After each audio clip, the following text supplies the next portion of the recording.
Hello, everybody. Welcome to session called Teaching Business History to Artists and Designers for Case Studies. This is Kyunghee Pyun at Fashion Institute of Technology. My paper is entitled Teaching Business History in Art Collective, Industrialists of Fossil Fuels and Big Pharmas. I am going to share my slide.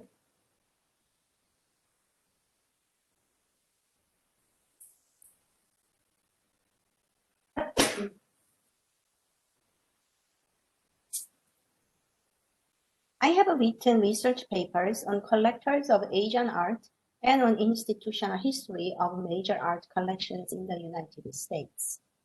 With a project entitled Teaching Business and Labor History to Art and Design Students, funded by the National Endowment for the Humanities Grant for Humanities Connections Implementation, I have learned new ways of connecting my research interests to teaching business history of artists or art institutions. This is a case study in which I survey development of technology in art making in materiality and techniques in juxtaposition with major business enterprises in their art patronage and invention of new products.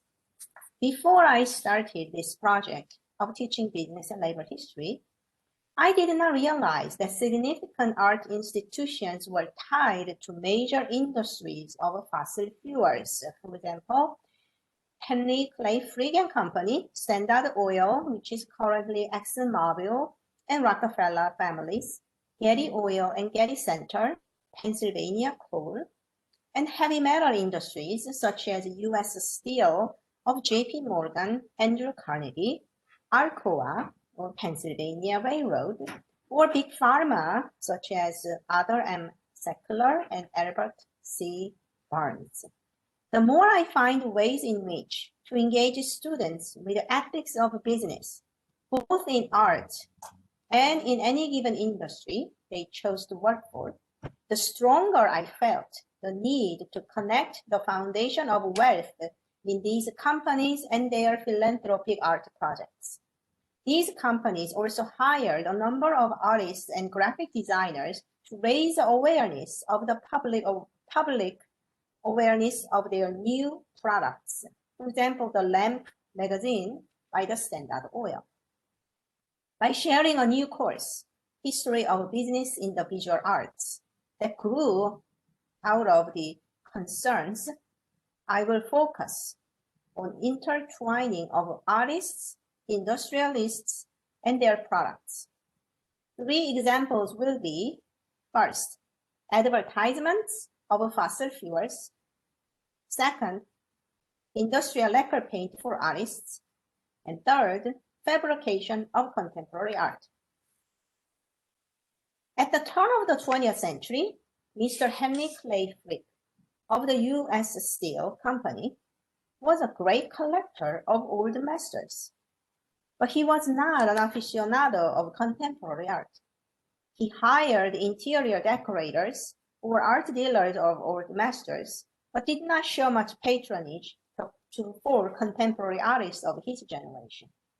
Even more remarkable than Frick was John Pierpont Morgan, who gave a huge collection to the Metropolitan Museum of Art and established the Morgan Library and Museum in his residence. Both Frick and Morgan collaborated with Andrew Carnegie, Andrew Mellon, to create a transnational railroad system based on coal and steel. After the first generation of major art collectors, such as John Pierpont Morgan, Henry Clay Frick, disappeared with the onset or during the First World War, it was John D. Rockefeller Jr. and J. Paul Getty that became major collectors. Both inherited a fortune in oil business. In 1915, the late John Pierpont Morgan's collection of Chinese porcelain was auctioned off, and it was John D. Rockefeller Jr. who acquired it. Both Frick and Rockefeller had struggled to control the union strikes. Art collecting was far from those contentious, ignominious moments with violent, dangerous union leaders. I often tell students that art collecting is a mirroring image of hard-working laborers in fuel-filled mines and factories. Although industrialists of fossil fuels collected European old masters or ancient Asian artworks, they were not keen on supporting artists of their own generation. Artists, especially commercial and mining workers, were not very different in their social class. Rockefeller Jr.'s wife, Abby Aldrich Rockefeller, became a patron of contemporary art and Native American art by helping the Museum of Modern Art or donating to the Newark Museum. Rockefeller's company, Standard Oil, was involved with many charitable organizations.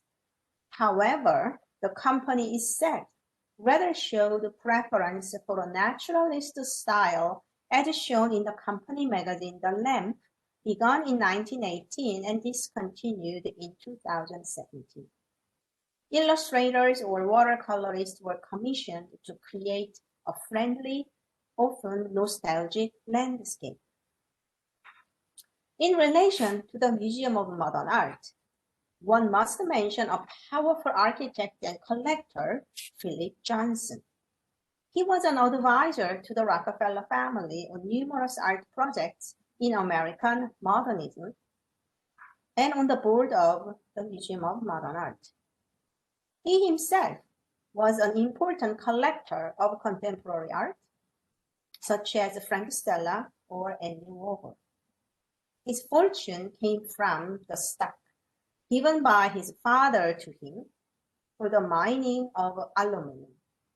The Harvard Yenching Institute was founded in 1928 with funding provided solely from the estate of Charles M. Hall, the inventor of a process for refining aluminum and the founder of the Aluminum Company of America, called Alcoa.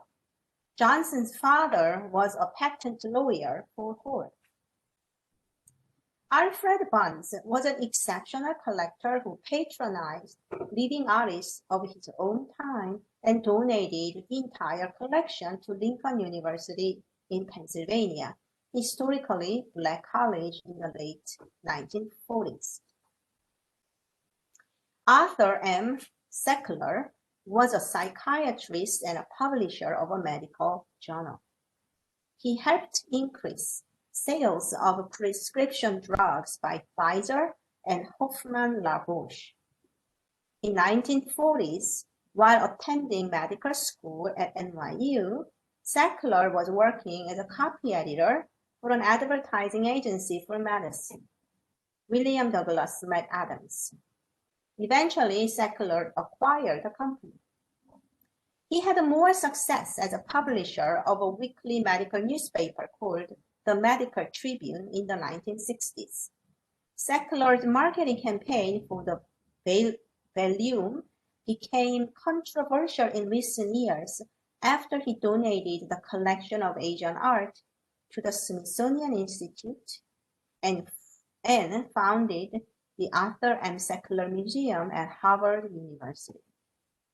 Pharmaceutical companies, advertising agencies, and the fortune from biomedical chemicals provide great teaching moments for art historians teaching students in marketing, advertising, and business management. Both Barnes and Sackler pursued a rare area of art collection among contemporary collectors. In my new course, History of Business in the Visual Arts, I will focus on the intertwining of artists, industrialists, and their products. 3 examples will be drawn. 1, advertisements of fossil fuels. 2, industrial lacquer paint for artists. and 3. Fabrication of contemporary art. For example, DuPont's industrial lacquer paint brand, called Duco, was a new product. To promote sales, the company placed advertisements in the Saturday Evening Post and other popular magazines in the 1920s. The point made in these images is the easy use of industrial lacquer paint by housewives, not just by auto mechanics or shipbuilders. In the mid-20th century, artists of abstract expressionism and of minimalism used industrial paint like Duco or Duveau of Gildan Company. Today, Seagram Building, completed in 1958, designed by Miss van der Rohe, and the Lever House, built 1952 by Skidmore, Owings and Merrill, still stand, facing each other diagonally on Park Avenue and 53rd Street in New York City. It was also around 1955 when the elevated train tracks called IRT, 3rd Avenue, were eliminated to enable high-rise office buildings of the international style to sprout along 3rd Avenue in Midtown Manhattan. Mass-market consumer products, such as soap by the Lever Brothers of Unilever or alcoholic beverages by Seagram, provided massive wealth for these company owners to embrace a modernist style of architecture, changing the landscape to set the tone of a fashionable modernist lifestyle for executives and workers. In contemporary art, large-scale monuments are fabricated at a specialized foundry such as Polytelix or Carson and Company. These companies specialize in fabricating in polished aluminum or steel based on advanced techniques in metallurgy and foam casting. Without knowing history of industrial manufacturing and business in aerospace industry, material science, electrical engineering, and so on, one cannot fully grasp development of art and design. Many new collectors are now part of a holding company that controls many entities of manufacturing consumer goods and fossil fuels. One must be aware of where their wealth came from. Thank you.